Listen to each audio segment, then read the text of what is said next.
This is IA Forward, your playbook for success as an independent insurance agent. Here to help you knock it out of the ballpark are your hosts, Shane Tatum and Tonya Lead. Welcome to IA Forward. Okay, Shane, I need a fantasy football update from you. I am on a comeback trail. I am 3-1.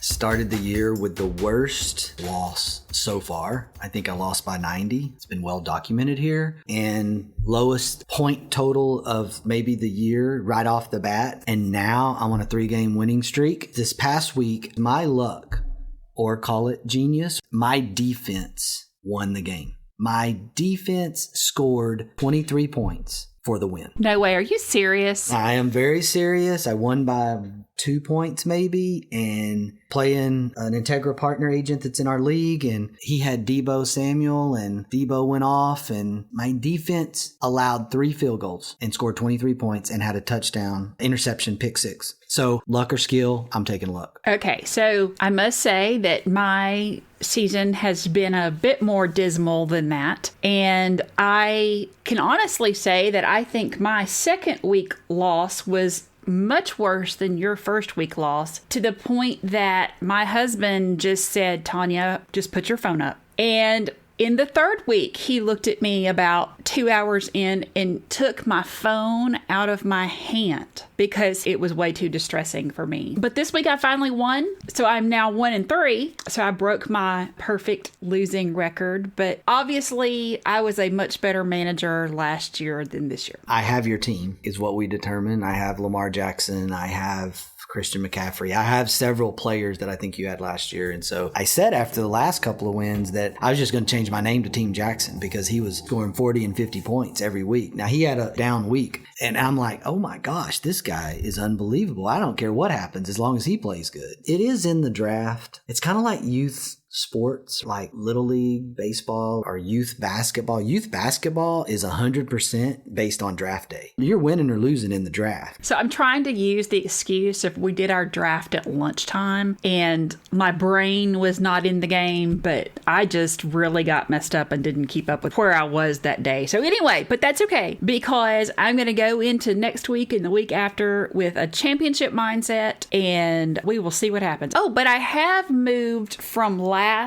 in the league to next to last in the league. So if you got a championship mindset, then you're going to be okay. Because at the end, that's all we're worried about is, do you have a championship mindset? I had this interesting story that we just have been up in Kansas. And of course, the Jayhawks are the talk of college football right now. The basketball school that's 5-0 and a couple of big wins. And there's a video around from the Kansas coach. He's only in his second year, Lance Leipold. They were talking about the story and where the program was and this unbelievable turnaround from a 2-win season last year to now 5-0 on the verge of being bowl eligible. And look, I know it's a long season, but the way the video talks about it, Coach Leipold is talking about conversation he had with his wife because his weekly radio show last year, and they played OU to like a 10-point game late in the season. This was before the big upset at Texas. And the audience at the bar and grill there where they host the weekly radio show was giving him a standing ovation for the close loss to OU. He told his wife, he said, they are applauding me for competing. They are applauding me for getting the team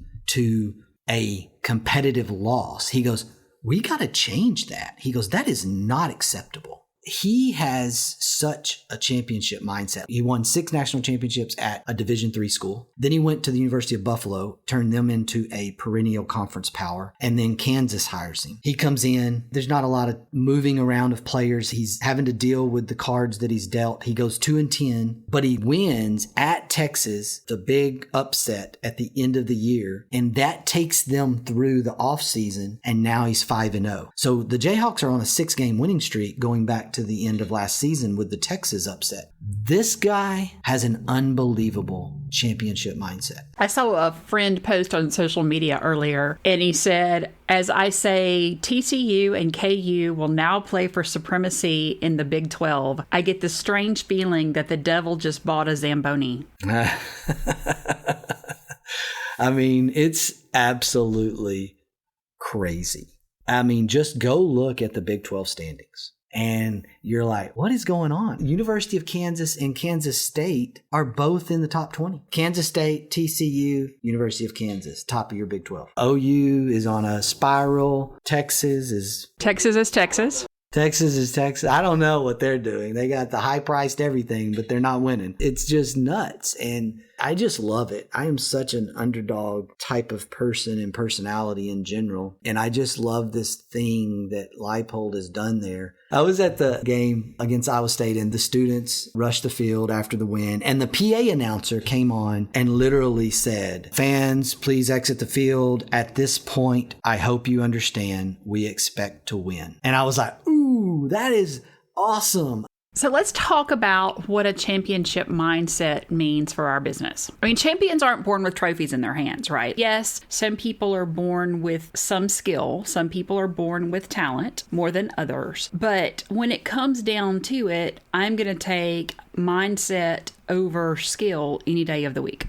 You have to win mentally before you can win physically. That is something that I've said as a coach. If you come to the field, the court, the arena, the dance floor, and you don't have an expectation to win, then you're not going to win most of the time. Having a championship mindset means you have to win mentally. You have to win the mental game. And I think in our businesses, that is so true, especially in the starting of a business, the starting of an agency, or in the dog days of summer, so to speak, of the lull of reaching a certain stage of agency life and realizing that you need to keep plowing forward. All of these things are areas where a championship mindset or not having a championship mindset can push you backwards or be the difference between success and failure. This idea of I'm going to win and I'm mentally going to win and push myself forward is critical when it comes to running and owning a successful agency. I think knowing what winning means is key. And I think so many of us go into starting a business or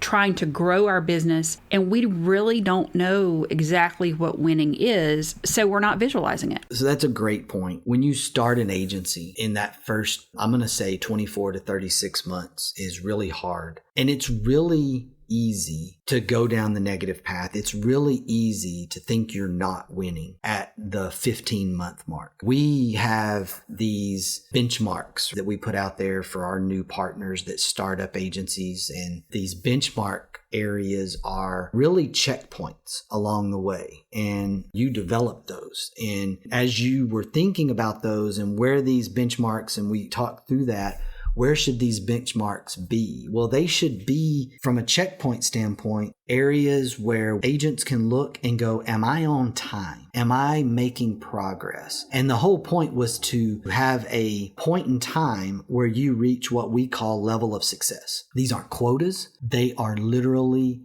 self-tracking benchmarks. And I think that's really important because understanding winning in the game of agency ownership, like we talk a lot about infinite game. I mean, really winning is just staying in the game. But some people look at it and they look at their 36-month point of time and they get in the comparison game and they're like, I'm not where that other agency is. I'm losing. No, that's not true. You're not necessarily losing, but if you don't know where you started and where you're at and you have checkpoints along the way, how do you know what winning even feels like? You don't. I think one of the keys for me to a championship mindset is consistency. When you look at people that have been successful long term, they've kept it simple, they've been highly consistent, and they're not always looking for the next best thing because they're embracing what is working for them. Which doesn't mean you don't need to stay on the top of your game and continue to grow and learn and make kind of micro adjustments along the way, but it's staying focused, staying consistent, figuring out what works for you, and staying on track. Like you said, champions aren't born with trophies in their hand. Yes, it can be developed. I grew up not always winning. Sure, I would say that for the majority of my life, if you wanted to get down to the nuts and bolts of it, was I a winner? Am I a winner? Was I a winner growing up? Yes, more times than not. I won more than I lost.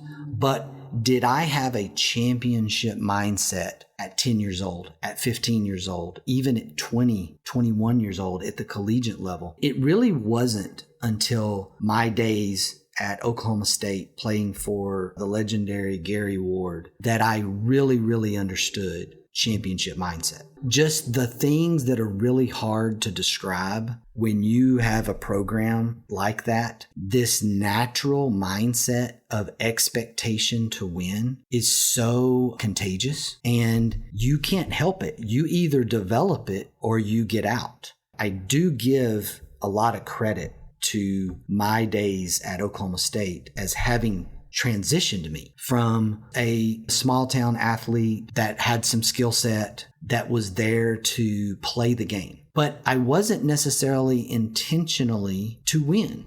Not until I got to the Oklahoma State level did Gary Ward transition me. We have to be able to do that in our businesses. And I think that's why mentorship, I think that's why who we surround ourselves with is really, really important. You always talk about in baseball that when you hit 3 out of 10, that's success. So if you think about it from the other perspective, if you're thinking of it as, you failed 7 out of 10 times, well, okay. But I'd be willing to bet at that point that you're feeling failure, you're doubling down on your routine. You're doubling down on training. You're doubling down on what you're supposed to do, whether it's in the weight room or batting practice. And I think for some reason, we don't transition that thought into success for our business. If we have a routine, if we have a plan, if we see a little bit of failure, we start to think, oh my gosh, I've got to do something different. What is that one more thing I'm going to buy? What am I going to do differently? How am I going to go about this differently? Instead of doubling down on our plan and our routine and saying, I know this works. I have faith it's going to work. Let's keep going. And you're going to find yourself in those moments, in those days where it doesn't feel like you're winning. It's going to happen. We talk about championship mindset versus being humble. There's a little bit of mixture in here of eating some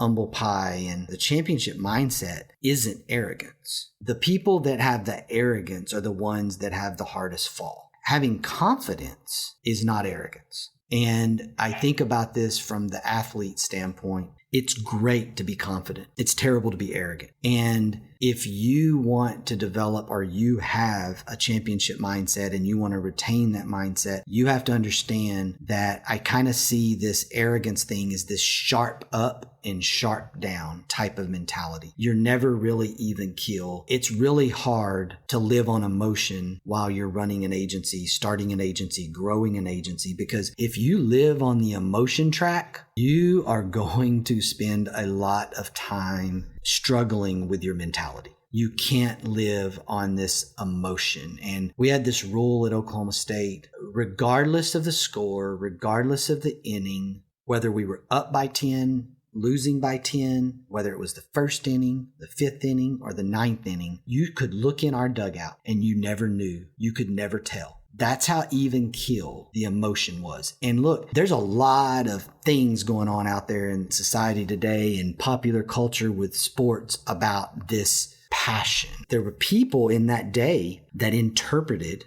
the Gary Ward teams of the 80s and 90s of arrogance. They were not arrogant. They were confident. They were extremely confident. They did not have the fist pumping, chest bumping. The whole team didn't go out to celebrate the home run. The guy on deck that's up to bat next, that was who high-fived. That was a helmet bump. That was it. It was very professional type of deal because it was expected. If you're a business and you're a business owner and you're high on sell, and then things go flat one month, what are you doing? Are you mad? Are you angry? Is your temper flaring at your people? What kind of culture are you creating? There's a better way to develop a winning and championship mindset that doesn't include this emotional roller coaster. I had a coach one time that called it attention management. And he would tell me that for every time you get upset, every time you get mad at yourself for not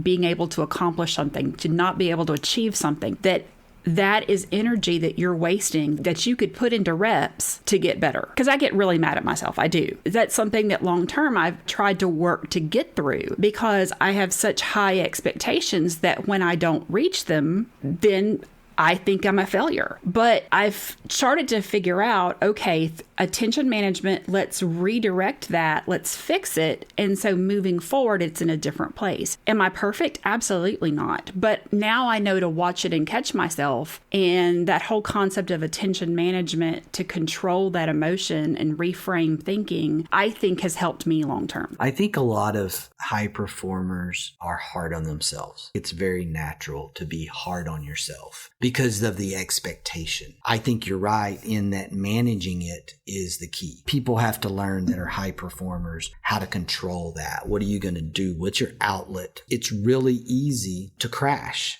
mentally, personally, when you have that failure. It's really, really easy to do that. But really, the business needs you to stay in the game. The agency employees need you to stay in the game. The carriers need you to stay in the game. They don't need you to crash. Your family needs you to stay in the game. Having that championship mindset approach and having the outlet to deal with that that's healthy is really, really important. I think that's kind of back to work-life balance. I don't think that anyone would ever accuse me of not wanting to win or not wanting to succeed or be more or be better. But sometimes having a championship mindset means that there's learning going on and there's some failure you got to pick yourself up from. I've said it several times around how many times we've tripped, skinned our knee, and had to pick ourselves back up when it came to building our business. Man, we've made a ton of mistakes.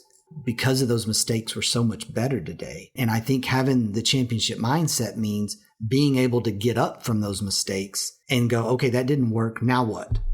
Not, oh my gosh, that didn't work. We're doomed. It was never that. It was always, that didn't work. What do we need to tweak? What do we need to fix? What do we need to go practice and work on and get better? That is such a lost part of the conversation in building and developing this type of mindset. Looking at the 2019 LSU football team, arguably one of the greatest college teams of all time, and looking at Joe Burrow, he went through 3 or 4 roommates that year before he finally found a roommate that he clicked with because he was so incredibly focused. And he wanted to watch game tape. He wanted to watch tapes of Breeze and Brady and other successful athletes all the time and study, and he had this routine. And several of the initial players that roomed with him kind of got mad because they wanted to play video games. And they said that he would never relax. And so they kind of cycled through to find another player that had that same kind of mindset. And they said when that happened and it clicked, that what he was trying to do was have this mindset of, I've accomplished X, so now I want to help somebody else accomplish Y.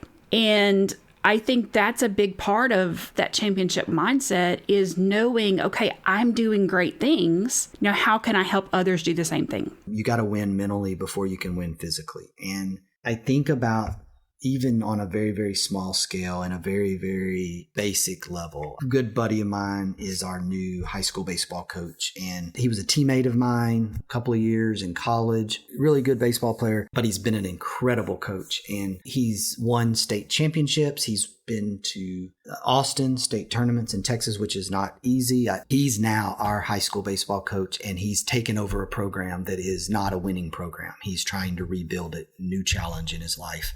And I'm helping him a little bit. We are trying to help this group of young men win the mental game first.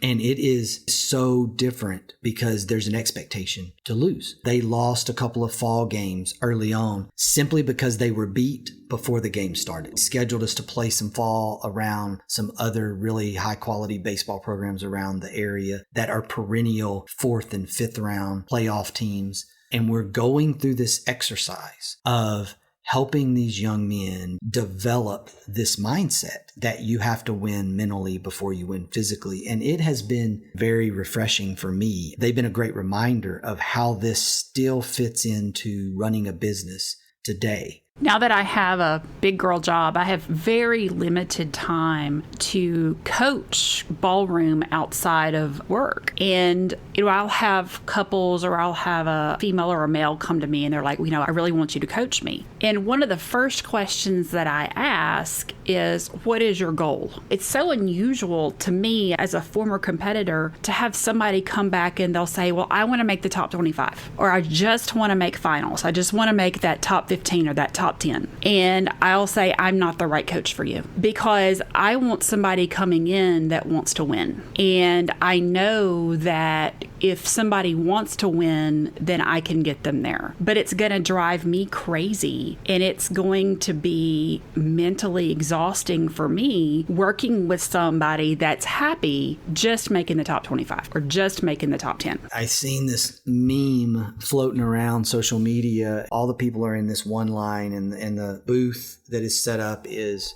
everyone who wants to win. And then there's a second booth with no line. Nobody's in that line. And it says everybody who is willing to do what it takes to win. That is really critical in this whole conversation. Everybody wants to win. I mean, who doesn't? It's just more fun to win. And who would argue with that? Nobody wants to lose. The problem is that not everybody wants to do what it takes to win. Not everybody wants to put in the sacrifice to win. Nobody wants to do the hard work. They just want to win. Who doesn't want that? How rewarding is that? It's not. That's not a championship mindset. There was a couple that came into Pensacola this weekend from Atlanta to work with their coaches. And we went to dinner with them on Friday night as a big group, and something got said about, did they want to work with me while they were in town, because I was in town this weekend. And one of the guys goes, oh, she is serious. Like, y'all think she is so nice, but then she gets in the studio and you cannot believe how serious that she is. And my husband piped up and said, yeah, there's a reason that I don't take dance lessons from her and I take dance lessons from somebody else. And everybody kind of laughed about it, and I just didn't really say anything. But after it was over, that couple came to me and they were like, that's what we want. That's what we need. We need somebody to not tell us how great we are because we want to get better. The problem is that people are so sensitive, and there is such a tell me how great I am thing out there that truth hurts feelings. And being honest, people get their feelings hurt. Choose your words. Make sure your words are spoken well and with the right tone. Absolutely. And all these things. But someone telling you what you want to hear all the time that doesn't improve you isn't developing you. It's just making you feel good. That doesn't mean you're getting better. Agency owners that have mentorships or really truthful peer-to-peer relationships, they're like, you need to quit doing it that way. Having the relationship and then being honest with them, that is how growth happens. It doesn't feel good. My youngest daughter made a jump between 14U and 16U from what I would call a top 60 national team level. She wanted to make the leap to a top 20. And we went to a different organization in Houston. It was really out of her comfort zone. It really was hard because she was not used to that truth. And today, one of the things that she is saying to me in her first Power 5 Division I college fall off season is that leap prepared her for this. She didn't like it. She didn't even want to stay in it, but the 2 years that she spent in this organization that was more of this top tier, my daughter is invoking comments and conversations from that period of her life right now. Why she thinks she's prepared, why she's going to keep fighting and developing and getting better. That is really, really interesting to me to watch as a parent and observe as a business owner. I think the key is keeping that growth-focused mindset, knowing that to think like a champion, you just have to embrace the idea that challenges are always going to be an opportunity for growth. Look, we're going through a crazy market cycle right now. It's really easy for the alarm clock to go off and for you to pull the covers back over your head as an agency owner and crawl up in a fetal position because the market is crazy. We just had a major Category 4 hurricane hit South Florida and it's terrible and it's awful and the market's going to spiral a little bit more. And what are we going to do with that? How are we going to respond to that? The championship mindset wins there, knowing that you got to get up and go. You got to get up and fight it, face it, and you got to do it with the attitude of, I refuse to lose. I'm going to win, and be able to know that these different things are going to be part of the life cycle of an agency owner. I'm going to leave us today with this quote from Greg Maddox. The best pitchers have a short-term memory and a bulletproof confidence. Attitude's a choice. Make a great one. Bye, y'all. Ready to get the ball rolling with your independent agency? Learn more at IntegraAgent.com. That's IntegraAgent.com. Thank you for joining us on IA Forward. Make sure you never miss a show by clicking the subscribe button now, or learn more at IAForward.com.